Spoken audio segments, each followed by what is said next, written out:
ঐশী জানা, আমি একটি কবিতা বলবো। প্রশ্ন কবিগুরু রবীন্দ্রনাথ ঠাকুর। মা গো, আমার ছুটি রেখে বল, সকাল থেকে পড়েছি যে মেলা।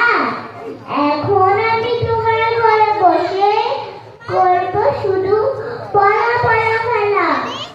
তুমি বলছো দুপুরে উৎসবে, না হয় যেন সত্যি হলো তাই।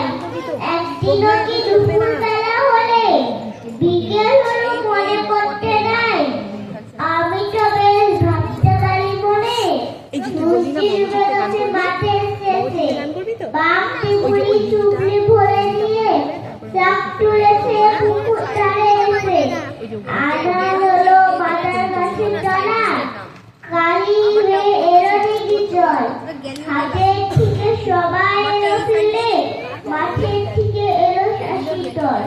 মনে কর না উঠলো সাজের তারা, মনে কর না সত্যি হলো যেন দুপুর বেলা লাল ছুটি হয়, রাতের বেলা দুপুর হবে না কেন?